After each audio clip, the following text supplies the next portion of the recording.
welcome back to Room 237, and I'm back with another Italian Giallo review. Now, this is going to be the second of the 10 Gialli I picked up from TrashPalace.com, and it's actually a co-production between Spain and Italy, and it's 1970s In the Folds of the Flesh, or Folds of the Flesh. Directed by Sergio Bergonzelli. And this one's going to be a doozy. This is a wild film, and I'll get into it. It was written by both Bergonzelli and Fabio Di Agostini, but it was from a story outlined by Mario Ciano, if I pronounce that correctly, which that name looks familiar, so I'm just going to look to see. Looks like he's done a lot of Sword and Sandal films. Okay, he did Nightmare Castle. He actually directed that. Eye in the Labyrinth, which I've reviewed. He's also written a lot of films, but so yeah, story outlined by him. And it stars Eleonora Rossi Drago, Anna Marie Pirangelli,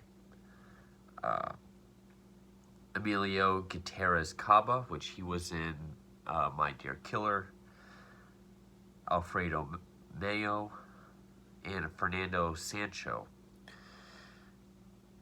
Which I just want to see who. Fernando Sancho was in Return of the Blind Dead, which I do have, also known as Return of the Evil Dead. It's the second of the Blind Dead films. I wanted to get the rest of them before I watched those. That's actually a Spanish series. Pierre Angeli was in Sodom and Gomorrah, which... Who... Oh, she played Esther. Fillets. It says Pierre Angeli, but the last name was spaced, so I thought it was two different people. But yeah, supposedly Anna Maria Pirangelli, who plays the daughter in this, she passed away around a year after this came out, supposedly from a drug overdose.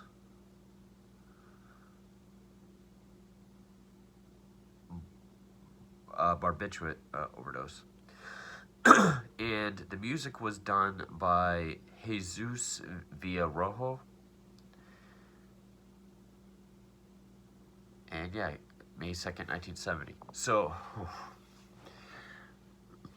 and there is or was a release of this by Severin, which I would have loved to get, but it's been out of print for so long that it's quite pricey. So that's why I just chose to get this off Trash Palace. And again, it's VHS transfer, but it looked a lot better than Formula for a Murder. The transfer on this was not that bad.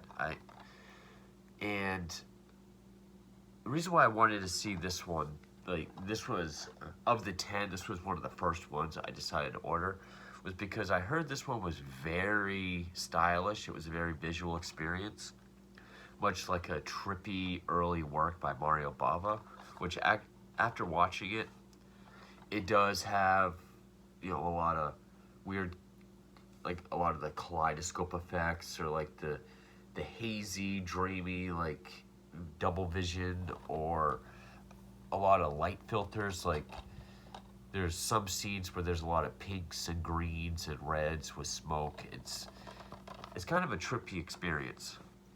But I also heard that this one was just a... Now, I thought Strange Vice of Mrs. Ward was relentless with its twists at the end, like one twist after another in the last 5 to 10 minutes, which it is. I think that's a much better movie, even though I really did enjoy this. But the last 10-15 minutes is just a constant onslaught of twists to the point where it literally feels like you're getting a headache trying to be like, wait, what? before you've even processed what this twist was, they throw another one that you weren't even thinking about. And yeah, it's and then when the movie finally ends, it's like you're just kind of stunned. And it it came out in 1970, which was the year of Dario Argento's debut. That was when sort of the crossover between pre and post Argento. This one does follow the pre Argento formula where it's the sins and perversions of the wealthy, but it pretty much abandons all kind of mystery killer or sort of murder plot. This one really is like just how messed up this family is. this wealthy family. I actually had to look up what a lot of these twists were because there were some things where I'm like, well, how does that make sense? Or how is that set up? But I did enjoy this film.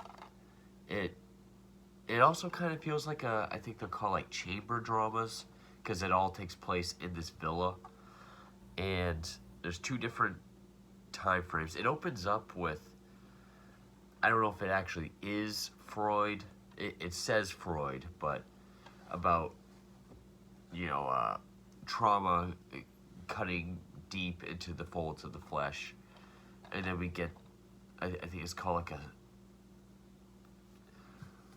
a sonoscope or something like this, where like red and blue paint is mixed as like tie-dye, like stuff from the time over the behind the opening credits.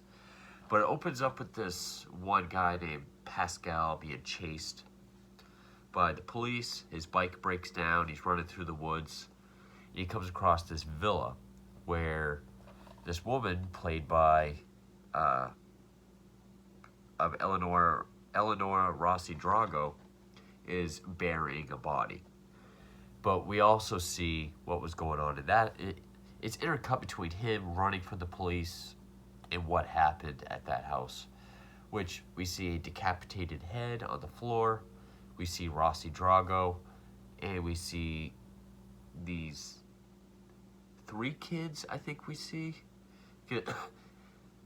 Because of the ending, it really makes you second guess what you've seen prior. And I just want to see what else Rossi Drago was in, because I remember seeing that name recently when I did a review. She was in, wow, she's been in a lot of stuff. Oh, this was her final film role. Okay, well, she was in Camille 2000. Of course, a lot of these are in Italian, doesn't say. I know I've seen her in other things, but I guess I haven't. Also, the film Dorian Gray, which I've heard people call a Giallo. I don't know if it really is, but anyway. She was really good at this film. She has a really intense... One, she kind of looks like Barbara Steele, but she has this intense look that Barbara Steele also has.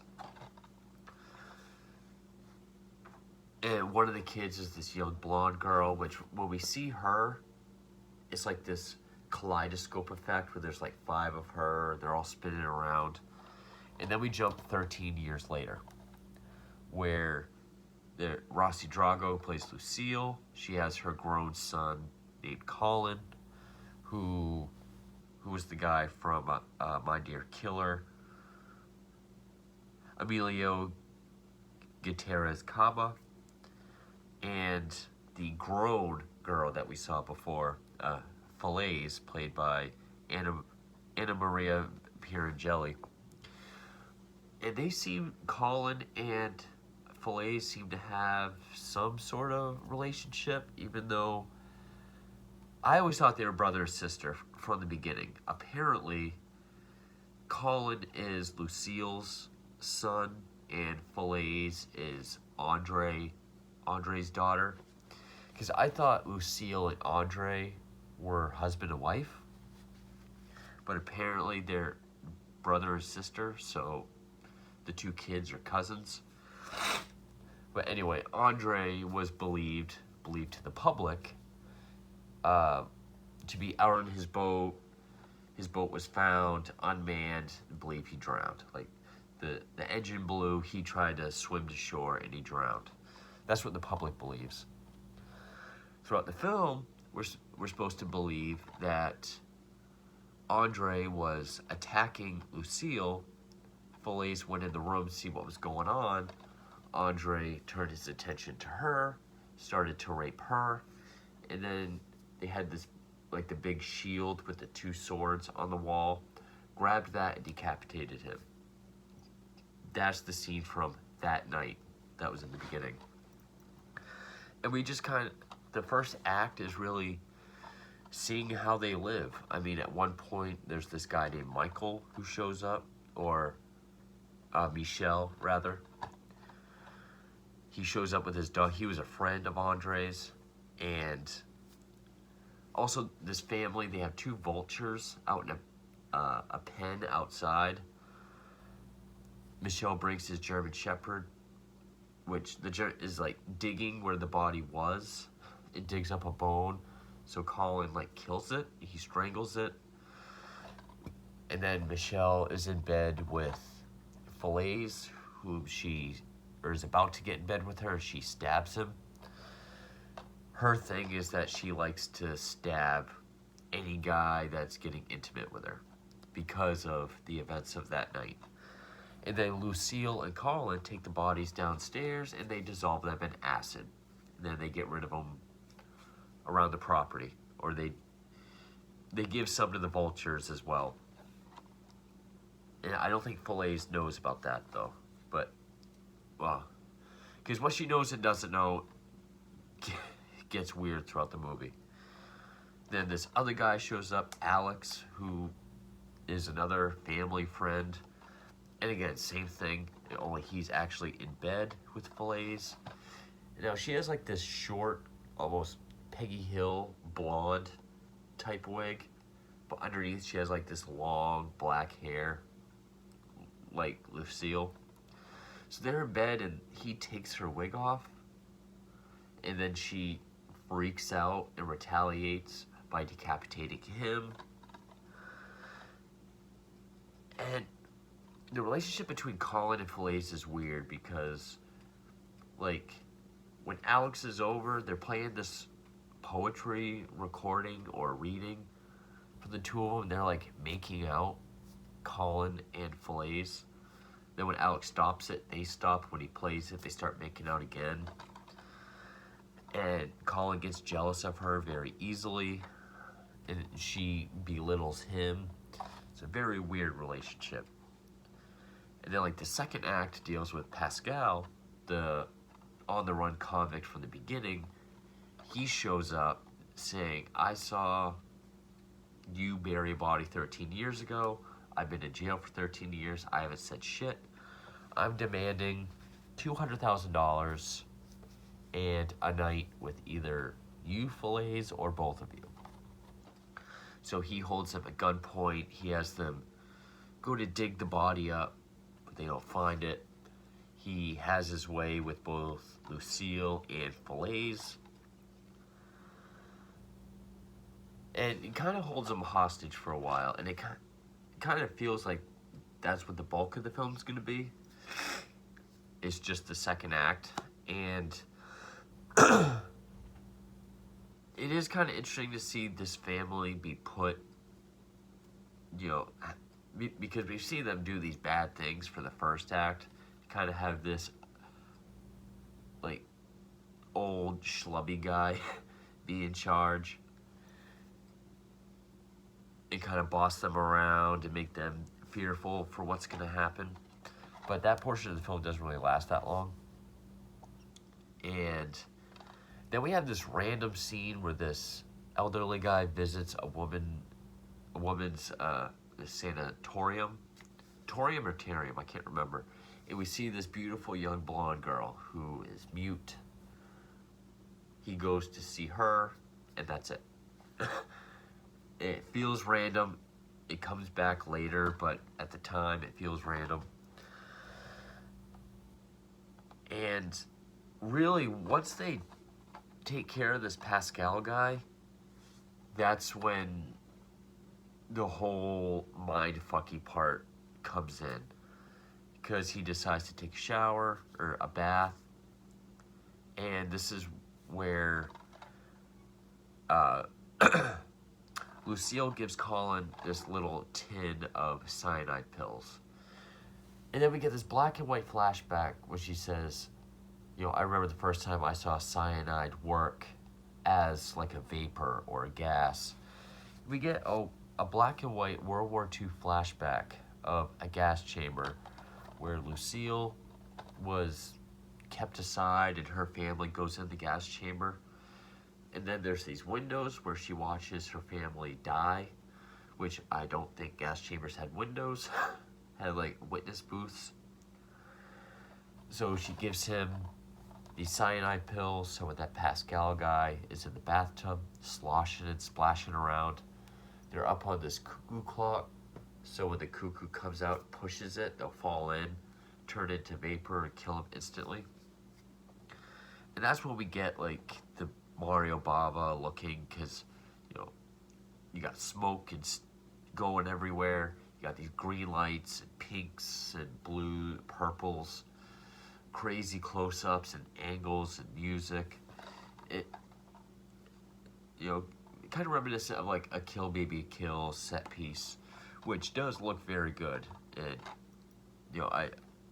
I like that.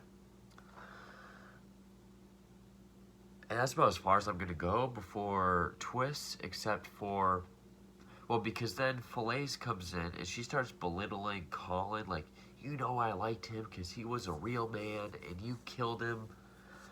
Which I don't know if that's just part of their role playing, because then she says, you are my slave, bow down to me, slave, and he's into that.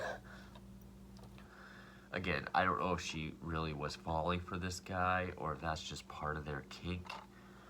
But yeah, Lucille is constantly having this Barbara Steele intense look. You can tell something's off, because even in the beginning when Colin kills the German Shepherd, she's like watching, like, that's right, like, kill it. Like they all have this operation going on.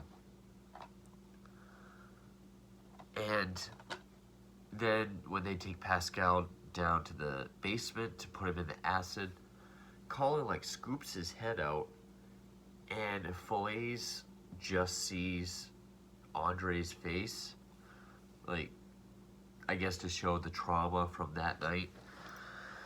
So then we see a boat pull up because, it's like a seaside villa, and the elderly man from the sanitarium walks up and it says, he's Andre. He looks completely different. Before he was like this Travolta-looking guy, and now he's this old guy. He says he had a facial surgery and he's been in hiding for 13 years. Lucille has known about this, even kept the secret from the children, so they don't necessarily believe he's Andre at first. So that's the first twist. That's as far as I'm going to go. But from that point on, like, literally, I was, like, sitting up and just being, like, trying to follow it, and I was just like, okay. But that's as far as I'm going to go before spoilers. But can I recommend this? Sure. It looks great. It has some great visual flair and style, whether it be, like, especially when we see the young Fillets running around about to decapitate Andre. It's like this disoriented, like, double vision look. It's kind of hazy and dreamlike, like the kaleidoscope effect. Or scenes like with the cyanide vapor, with the colors and the smoke, the close-ups and crazy angles. It's very visual. And the acting, pretty well done for the most part, especially from Rossi Drago, who really has, again, this Barbara Steele look and feel to her. But I will say a lot of the characters' just quirks motivations and just who they are does feel kind of nonsensical, which I know is a trope of Giallo. Characters have strange quirks, but this really seems to take it to the nth degree. And you really do just get this onslaught of twists at the end of it, which will either make you sort of give up and say it doesn't make sense and it sucks, or you might really enjoy it. I enjoyed this film. Is it a top 10 or even a top 15? No, but I really enjoyed the visual flair of it, and I'm glad I finally saw it. So with that, I will get into spoilers. So yeah, we find out that, well, first we see that there was Andre and Lucille, and a burglar came in named Antoine, who, there was a fight between him and Andre fled, and then that's when the burglar attacked Lucille. The Fillets came in, she got attacked, then decapitated him. And supposedly Andre was part of a gang, so that's why he went in hiding for 13 years. And Antoine looked familiar. Luciano Lorcas Catenacci. He kind of looked like that guy from House of a Thousand Corpses that like pushes the tram car, the ride in like the House of Horrors at Captain Spaulding's. I can't click on his name, so oh, and apparently this was released as The Possessed in Spain and The Madness in France. So Madness makes sense as well. But anyway, I actually had to go because there's just so friggin' many where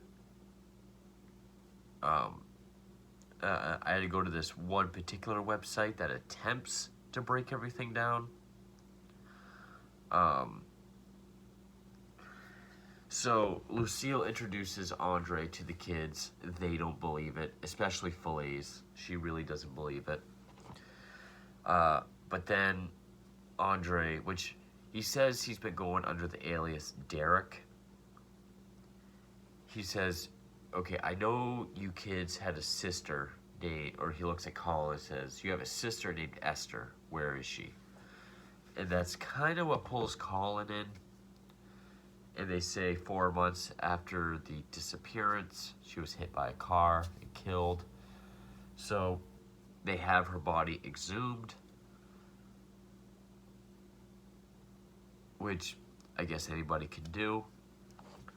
But then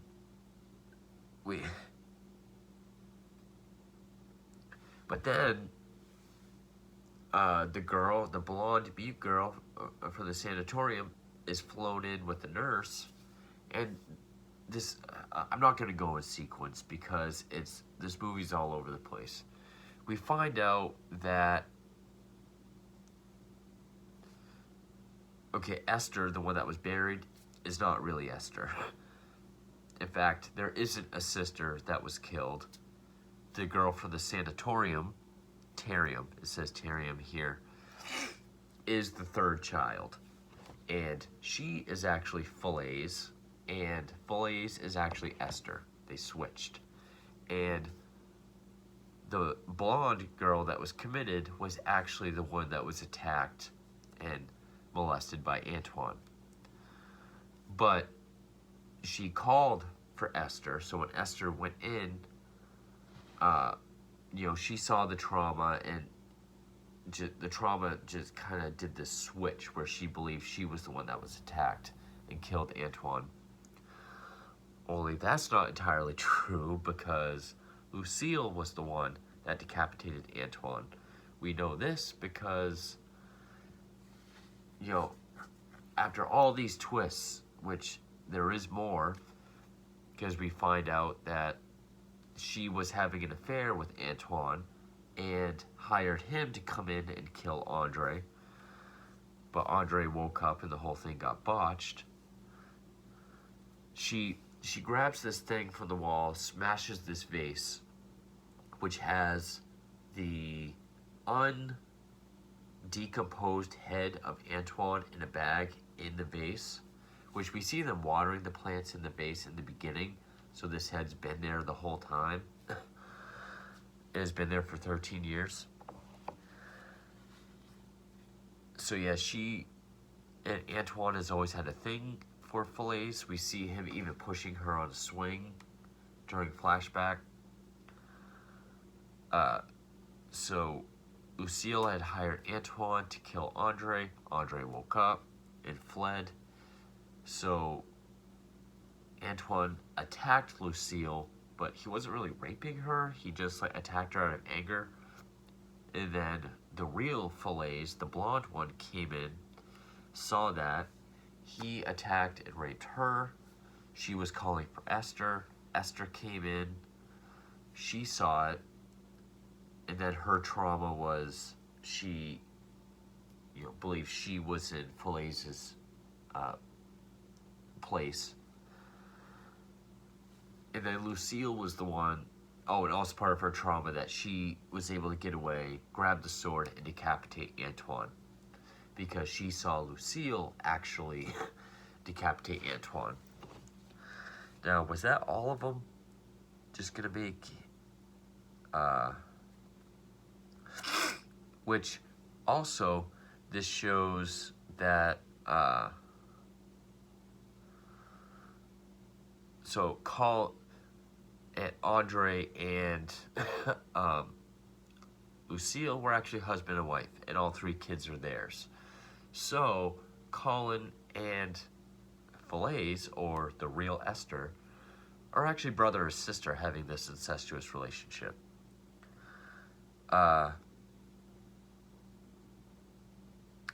Also, okay, so I think that's it. But the way the movie plays out, like, it doesn't sound like a lot as I'm explaining it, or I'm sure it does, but the way it unfolds, it literally feels like there's like a dozen twists, one right after another, and it's bonkers to watch. And so then that's when Andre approaches Lucille and is like, I saw you making out with him at the beach one day, and I know you conspired with him to get me out of the picture. But when that didn't work, you killed Antoine, and thus creating this trauma for everyone here. Which also, Colin's trauma was that he also happened to go in the room that night and witness everything. So now that Lucille has it's all out in the open, and Lucille has that guilt, she goes in the bathroom, finds the rest of the cyanide pills, fills the sink, dumps them in there. We get another scene where smoke goes everywhere. And I mean, it's like this kind of like looking up at her at like a weird tilted angle. And there's all this smoke, and there's like green lights and pinks and purples. Again, another trippy scene. She dies. And then we find out that Andre/Derek is not really Andre. Andre did die somehow. And, or he still hasn't returned, because Lucille was talking to him like, I've always awaited your return. I knew you would return at some point. So he's still out there somewhere. And we find out he's actually a police investigator. He just pretended to be Andre so he could get Lucille to confide in him and learn the secrets of this family. So then the real Fillets is given the villa, and now that the trauma has been explained, her therapy is now done, and the trauma has kind of been conquered. And Colin and Esther are taken away to jail for their murders and everything they've done. And they leave the villa to Fillets. And that's the end of the movie. So, I'm sure I left out some details, but there is, like, literally, it is a whirlwind to watch this for the first time. With just all the twists they throw at you. But again, it is very stylish. The sets are very nice to look at. It's a very, you know, like many Giallo in this period, the interiors of like the villa, whether it be the decor, the colors, and everything, it is very nice to look at. And I do kind of like these chamber dramas anyway, where it could almost be like a play. I mean, the head in the vase reminded me of the, like, Hitchcock's Rope, which I love that movie as well. And again, good performances, and, you know, structurally, you know, first act, we see how this family operates. Second act, we get this guy coming back, kind of taking over the family, making them fear for their lives and what's going on. And then third act, everything kind of comes undone. So I liked that. I thought it was well directed, good cinematography, good music. It's a very solid Giallo for being very light on the Giallo aspects. I mean, yeah, we followed the sins and perversions of the wealthy, which was very big in the 60s. In fact, that's kind of what the formula was, other than like the blood and black lace type Giallo back then. But, you know, wasn't really any kind of mystery. It was just more, because it wasn't presented as a mystery. It was just more twists of what we've already been shown. Like, everything just kind of unfolds from that opening scene. More and more and more and more twists. So, very, very different approach to the genre, but I thought it was effective and well done. As much of a headache and as much of, well, headache seems kind of harsh, but just as much of like as whiplash of a movie, or like the most whiplash-inducing Giallo I've seen. And again, I thought Mrs. Ward was relentless with its twist at the end. This one is like that times 10, but still an effective movie, and I thought it worked. So I did enjoy this. So that is 1970s In the Folds of the Flesh. I now have 8 more from Trash Palace that I have to get to. I'm not sure which one I'll do next. Probably Sweet Body of Deborah, just because I do want to see more Carol Baker, and it's been a while since I've seen one with George Hilton, so probably check that out next. But so yeah, stay tuned for the rest of these Giallo reviews, and thank you for watching.